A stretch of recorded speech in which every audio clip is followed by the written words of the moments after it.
Hello students, आज हम लोग बात करने वाले हैं पोटेंशियल एनर्जी के बारे में। हम लोग पिछले दिन एनर्जी के बारे में थोड़ा सा बात किए थे, वो था काइनेटिक एनर्जी। आज हम लोग पोटेंशियल एनर्जी के बारे में बात करेंगे कि पोटेंशियल एनर्जी क्या होता है और अलग अलग फॉर्म का पोटेंशियल एनर्जी हम लोग डिस्कस करेंगे। तो पोटेंशियल एनर्जी बेसिकली क्या होता है, किसी का कॉन्फ़िगरेशन या फिर पोजीशन की वजह से जो एनर्जी होता है वही पोटेंशियल एनर्जी है। इसको ऐसे हम लोग नहीं समझ सकते, इसको एग्जाम्पल के साथ समझना पड़ेगा। मान लेते हैं कि हमारे पास एक स्प्रिंग है। ये क्या है? एक स्प्रिंग। ये स्प्रिंग है, आराम से है। अगर इसके ऊपर एक ब्लॉक यहाँ पर रख के इसको हम लोग जोर से प्रेस करेंगे और इसको क्या हो जाएगा, ऐसे हो जाएगा। या ब्लॉक यहाँ पे आ जाएगा। इतना हम लोग इसको इधर डिस्प्लेस कर दिया जोर करके। फिर अगर छोड़ देंगे तो ये इधर भागेगा, बहुत ज़ोर से भागेगा कि नहीं भागेगा। एक जो इसे स्प्रिंग है वो आराम से बैठा है। अब एक ब्लॉक यहाँ पर रख के इसको थोड़ा सा इधर करके फिर छोड़ देंगे तो वो इधर चला जाएगा। तो ये जो ब्लॉक है वो इधर चला जाएगा। क्यों जाएगा? उसके ऊपर एनर्जी कहाँ से आएगा? क्योंकि इसमें पोटेंशियल एनर्जी स्टोर हो गया है। अब यहाँ पे क्वेश्चन आते हैं पोटेंशियल एनर्जी कहाँ से आते हैं? तो फॉर्मूला वो सिंपल है, काम करने से। Work done is equal to change in energy. जहाँ पे काम हो रहा है वहाँ पे एनर्जी का बदलाव होना तय है। जो काम करेगा उसका एनर्जी डिक्रीज हो जाएगा, जिसके ऊपर काम किया जाएगा उसका एनर्जी इंक्रीज हो जाएगा। क्योंकि हम लोग ये ब्लॉक को स्प्रिंग के अगेंस्ट ऐसे काम करके ऐसे लाया तो हम लोग क्या किए, एनर्जी लॉस किया, काम किए। वो एनर्जी इसके अंदर चला गया। फिर वो क्या करेगा, अब यहाँ पे तो दिख नहीं रहा है, इसके अंदर हम लोग ऐसे पकड़े हैं और यहाँ पे दिख नहीं रहा है इसका एनर्जी। जैसे कि कोई आदमी जा रहा है, कोई बॉल हम लोग फेंक दिए, कोई साइकिल चल रहा है, गाड़ी चल रहा है, तो दिख रहा है कि उसमें काइनेटिक एनर्जी है, चल रहा है। लेकिन ये जो एनर्जी है वो दिख नहीं रहा है, मतलब अभी वो यूज़ में है नहीं। तो पोटेंशियल एनर्जी क्या होता है? ये एनर्जी है, मतलब जो यूज़ में नहीं है, मतलब अभी यूज़ नहीं है लेकिन वो बाद में काम कर सकते हैं, बाद में यूज़ कर सकते हैं। पोटेंशियल का मतलब क्या होता है? मतलब स्टोर्ड एनर्जी उसके अंदर स्टोर हो गया है। हाँ, अभी तो वो नहीं दिख रहा है, अभी नहीं काम कर रहा है, लेकिन उसके अंदर एनर्जी है, वो बाद में काम कर सकता है। तो इसको ऐसे पकड़े रहेंगे तो वो कोई काम नहीं करेगा, लेकिन उसके अंदर एनर्जी है। क्योंकि जब हम लोग उसको छोड़ेंगे तो इसके ऊपर काम करेगा, वो आगे चला जाएगा। तो वो एनर्जी कहाँ से आएगा? इसके अंदर स्टोर हो गया है।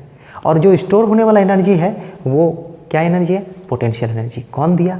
हम लोग दिया, इसके ऊपर काम करके। ठीक है, तो यहाँ पे भी क्या होगा, work done equals to change in energy, वो सब हर वक्त वैलिड है। तो यहाँ पे जो पोजीशन और कॉन्फ़िगरेशन के लिए जो होता है उसके लिए क्या होता है? पोटेंशियल एनर्जी होता है। इस पोजीशन के लिए इसका पोटेंशियल एनर्जी कितना है? 0 है, वो आराम से है। स्प्रिंग के ऐसा रख देने से वो कोई फ़ायदा नहीं। लेकिन अगर स्प्रिंग को कॉम्प्रेस कर देंगे तो स्प्रिंग के अंदर एक क्या आ जाएगा? पोटेंशियल एनर्जी आ जाएगा। थोड़ा सा कंप्रेस करेंगे तो थोड़ा सा एनर्जी आएगा, ज़्यादा कंप्रेस करेंगे तो ज़्यादा एनर्जी आएगा। मतलब अलग अलग पोजीशन के वजह से स्प्रिंग में अलग अलग एनर्जी स्टोर होगा। इसीलिए हम लोग क्या कहते हैं, the energy possess by a body by virtue of its position and configurations. किसी का पोजीशन और कॉन्फ़िगरेशन के लिए उसके अंदर जितना एनर्जी स्टोर होता है वो क्या है? Potential energy.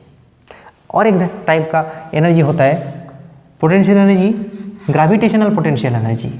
Gravitational potential energy, short form P.E।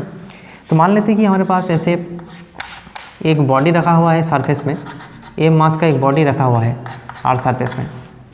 इसको हम लोग कुछ हाइट उठा देते हैं, मान लेते हैं कि यहाँ पे ले जाते हैं। कितना हाइट ऊपर गया? h height. एक बॉडी सरफेस में था, उसको सरफेस से h हाइट हम लोग लेके गए, तो इसके अंदर कितना एनर्जी आ जाएगा? ऑब्वियसली इसके अंदर कुछ तो एनर्जी आएगा। क्यों आएगा? क्योंकि ये जो बॉडी है इसको ऊपर ले जाना आसान नहीं है। उसके लिए क्या करना पड़ेगा? काम करना पड़ेगा। ये बॉडी है, इसको अगर ऊपर नहीं ले जाएंगे अपने आप तो नहीं जाएगा, उसके लिए काम करना पड़ेगा। हम लोग को ऐसे उसको उठाना पड़ेगा। तो हम लोग उठा रहे हैं, मतलब कौन काम कर रहा है? हम काम कर रहे हैं। तो बाहर से जो काम कर रहा है उसका एनर्जी लॉस हो गया, वो किसके अंदर आ जाएगा? इसके अंदर आ जाएगा।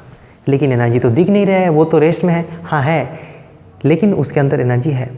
कौन सा एनर्जी है? Stored energy. इसका नाम क्या है? Potential energy. मतलब उसके अंदर स्टोर्ड है, बाद में वो काम कर सकता है उसमें। तो ये जो पोटेंशियल एनर्जी है इसका वैल्यू क्या होगा? ग्रेविटेशनल पोटेंशियल एनर्जी जो हम लोग कैलकुलेशन कर रहे हैं उसका वैल्यू क्या होगा, कैसे हम लोग कैलकुलेट करेंगे, तो यही formula work done is equal to change in energy,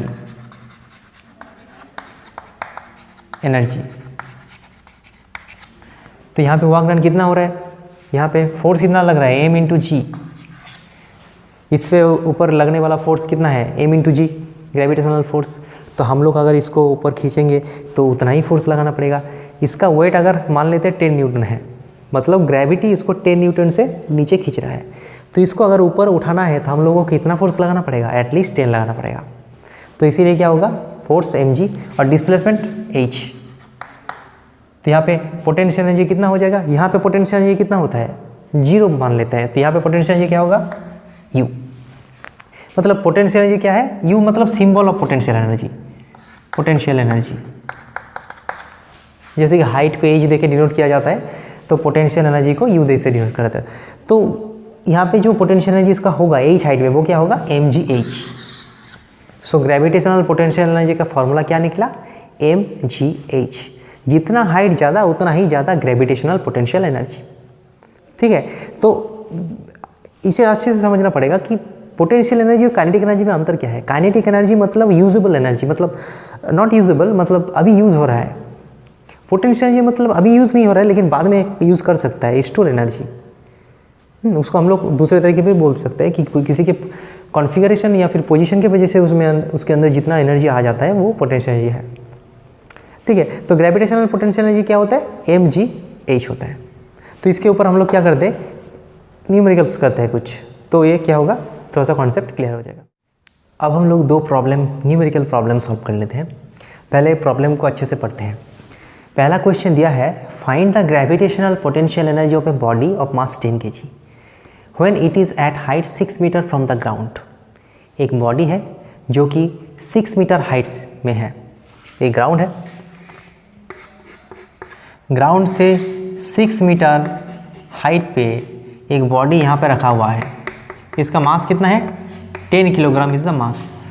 तो यहाँ पे पूछा गया कि इसके अंदर कितना एनर्जी है, ग्रेविटेशनल पोटेंशियल एनर्जी। तो ग्रेविटेशनल पोटेंशियल एनर्जी का फॉर्मूला क्या होता है mgh। तो मास कितना है यहाँ इसका 10 kg, g मतलब एक्सेलरेशन ड्यू टू ग्रेविटी, उसका वैल्यू क्या होता है 9.8 मीटर पर सेकेंड स्क्वायर, या फिर हम लोग 10 मान के भी चल सकते हैं 10 एंड h मतलब 6, सो क्या हो जाएगा 600। यूनिट क्या होगा पोटेंशियल एनर्जी का यूनिट क्या होता है जूल होगा, कोई भी फॉर्म की एनर्जी है, एनर्जी मतलब जूल, तो इसका यूनिट क्या होगा जूल। तो ये प्रॉब्लम बहुत ही सिंपल है, लेकिन दूसरे प्रॉब्लम है तो थोड़ा सा कॉन्सेप्चुअल है, उसको अच्छे से पढ़ते हैं उसके बाद सॉल्व करेंगे। Find the work needs to be done to lift a body of mass 10 kg from height 20 metre to 30 metre from the ground. यहाँ पे ग्राउंड है, ग्राउंड से 30 मीटर हाइट में एक बॉडी है, कितना हाइट में है 30 मीटर। इसको लिफ्ट करना है, उठाना है, कहाँ से कहाँ तक 30 मीटर हाइट में तो ऑलरेडी है, उसको 20 मीटर में है, उसको 30 करना है, मतलब उसको यहाँ पे ले जाना है, यहाँ पे ले जाना है। इसका हाइट क्या है 30 मीटर, मतलब यहाँ पे था कुछ देर, कुछ हाइट उसको ऊपर उठाना है। सो 20 से 30 ले जाना है, तो इसके लिए कितना काम करना पड़ेगा वो यहाँ पे कैलकुलेट करना है। तो बहुत ही इजीली हम लोग कर सकते हैं। कैसे? कई तरीके से कर सकते हैं हम लोग, क्योंकि एनर्जी पढ़ रहे हैं तो थोड़ा सा एनर्जी का इक्वेशन का हम लोग यूज़ करेंगे। तो हम लोगों को पता है कि ये जो यहाँ से यहाँ तक लिफ्ट किया जाएगा, बाहर से कोई करेगा काम, तो वो काम के वजह से उसके एनर्जी क्या होगा डिक्रीज़ होगा। वो एनर्जी किस में आ जाएगा, इसमें आ जाएगा, मतलब इसका पोटेंशियल एनर्जी क्या हो जाएगा इंक्रीज़ हो जाएगा। यहाँ पे इसका जितना पोटेंशियल एनर्जी है, यहाँ पे इसका एनर्जी क्या होगा थोड़ा सा इंक्रीज़ हो जाएगा। कौन इंक्रीज़ करेगा? जो बाहर से काम कर रहे हैं वो इसके पोटेंशियल एनर्जी को इंक्रीज़ करेगा। तो यहाँ पे हम लोग लिख सकते हैं कि work done is equal to change in energy, वो वाला फॉर्मूला यूज़ कर सकते हैं, चेंज इन पोटेंशियल एनर्जी लिख सकते हैं, क्योंकि यहाँ पे दूसरा कुछ एनर्जी का चेंज नहीं हो रहा है, पोटेंशियल एनर्जी का चेंज हो रहा है। तो फाइनल पोटेंशियल एनर्जी कितना होगा mgh2 माइनस mgh1। mg यहाँ से कॉमन हम लोग ले सकते हैं। m मतलब कितना, इसका मास कितना दिया है 10 kg। सो 10 मल्टीप्लाइड बाई जी 10 और h2 माइनस h1 30 माइनस 20 तो कितना होगा 10 10 10 सो 1000 जूल। तो ऐसे हम लोग इसको कर सकते हैं, या फिर हम लोग दूसरे तरीके से भी कर सकते हैं। वर्क डन का फॉर्मूला क्या है, फोर्स इंटू डिस्प्लेसमेंट। फोर्स कितना लग रहा है mg, डिस्प्लेसमेंट कितना हो रहा है h2 माइनस h1 मतलब 30 माइनस 20। आंसर एक ही आएगा, अलग कुछ नहीं है। सो 1000 ही आएगा उसको बैठाने से। लेकिन हम लोग कुछ अलग तरीके से उसको किया कि work done is equal to change in energy, वो फार्मूला हम लोग यहाँ पे यूज़ किए हैं। तो उसको याद रखना है कि वर्क डन का मतलब क्या होता है, एनर्जी ट्रांसफ़र का एक मेथड। ठीक है, उसका definition force multiplied by displacement है, ठीक है, वो ठीक है। लेकिन वर्क डन का ओरिजिनल मतलब होता है mode of transfer of energy.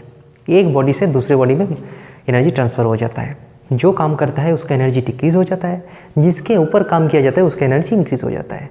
तो इसके ऊपर काम किया गया तो बाहर वाले जो काम किया उसका एनर्जी तो डिक्रीज़ हो जाएगा। वो किस में आ जाएगा, इसमें। मतलब एनर्जी को कोई डिस्ट्रॉय और क्रिएट नहीं कर सकता है, वो एक जगह से दूसरे जगह, एक फॉर्म से दूसरे फॉर्म में कन्वर्ट हो जाता है। ठीक है, तो एक जगह से दूसरे जगह मतलब एक बॉडी से दूसरे बॉडी में एनर्जी ट्रांसफ़र करने का मीडियम क्या है, वर्क डन। ठीक है, तो इस बात को याद रखना है। और एक प्रॉब्लम को हम लोग सॉल्व कर लेते हैं, हालांकि ये पोटेंशियल एनर्जी के साथ रिलेटेड नहीं है लेकिन एनर्जी के साथ रिलेटेड है। कॉन्सेप्चुअल प्रॉब्लम है। Certain force acts on A body of mass 10 kg। 10 kg का एक बॉडी है, इसको ड्रॉ करते हैं। 10 kg का एक बॉडी है, इसके ऊपर कोई फोर्स लग रहा है, सर्टेन फोर्स लग रहा है। Okay, changes its velocity from 5 metre per second to 10 metre per second. मतलब इनिशियली ये 5 मीटर पर सेकेंड वेलोसिटी से जा रहा था, लेकिन कुछ बाहर से फोर्स लगने के वजह से इसका वेलोसिटी चेंज हो गया। कितना हो गया, ये 10 मीटर पर सेकेंड हो गया। तो बाहर से फोर्स लगने के वजह से एक बॉडी का वेलोसिटी 5 मीटर पर सेकेंड से बढ़ के 10 मीटर पर सेकेंड हो गया। ठीक है, मास है 10 kg। तो यहाँ पे पूछा गया है ये जो फोर्स है वो कितना काम किया है, what is the work done by the force. अब यहाँ पे लोग पूछेगा कि ये तो बहुत ही आसान क्वेश्चन है, फोर्स मल्टीप्लाइड बाय डिस्प्लेसमेंट कर देंगे बस वर्क डन निकल गया। लेकिन यहाँ पे फोर्स तो दिया ही नहीं है, फोर्स का वैल्यू हम लोगों को पता नहीं, तो हम लोग वर्क डन कैसे कैलकुलेट करेंगे। तो हम लोग इसको दूसरे तरीके से कर सकते हैं, क्योंकि हम लोग को पता है work done is the method of changing energy. बाहर से जितना काम इसके ऊपर करेगा ये बॉडी, ये फोर्स, उतना ही एनर्जी इसका लॉस होगा और इसका क्या होगा, गेन होगा। और उसके चलते इसका काइनेटिक एनर्जी बढ़ेगा, मतलब उसका वेलोसिटी बढ़ेगा, वेलोसिटी बढ़ गया। तो हम लोग लिख सकते हैं कि work done equals to change in energy, change in kinetic energy. किसी भी फॉर्म का एनर्जी चेंज हो सकता है वर्क डन के लिए। तो हम लोग क्या लिख सकते हैं, half m v2 square minus half m v1 square. v1 मतलब क्या, इनिशियल वेलोसिटी, v2 मतलब फाइनल वेलोसिटी।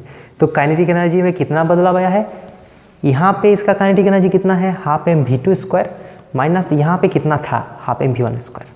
अब देखो इसको थोड़ा सा स्मार्ट वे में करना है, हाफ m कॉमन लेना है, v2 square minus v1 square. m का वैल्यू क्या है 10 kg, v2 का मतलब क्या है, v2 फाइनल वेलोसिटी 10 का स्क्वायर करने से क्या होगा, माइनस 5 स्क्वायर। तो ये क्या हो जाएगा, हाफ मल्टीप्लाइड बाई 10, ये क्या हो जाएगा 100 माइनस 25 75। सो क्या हो गया 750 by 2, so 375 joule. So force कितना काम किया, 375 जूल काम किया।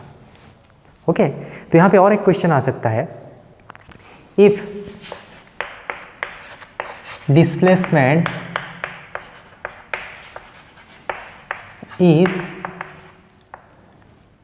15 meter, then find the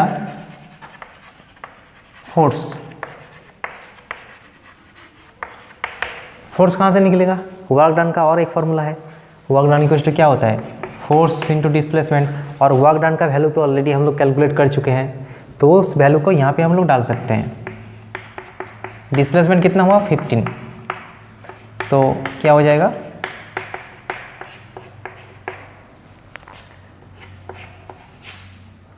25 Newton इसका आंसर आ जाएगा। सो फोर्स कितना लग रहा है 25 न्यूटन। ठीक है, तो इस तरह के क्वेश्चन आ सकता है। फोर्स दिया नहीं है लेकिन वर्क डन निकालना है। कैसे निकालना है? Work done is equals to change in energy, इसको याद रखना है। वो मतलब फ्यूचर में भी काम आएगा। हर जगह पे ये फॉर्मूला लगता है कि work done is equals to change of energy. Any type of change of energy will happen due to the work done, इसको याद रखना है। इसीलिए हम लोग इसको दूसरे मेथड से भी सॉल्व कर रही हैं। ठीक है, एनर्जी चेंज मेथड से। ठीक है, और यहाँ से हम लोग फोर्स का वैल्यू भी इजीली निकाल सकते हैं। ये वाला क्वेश्चन भी एग्जाम में आ सकता है।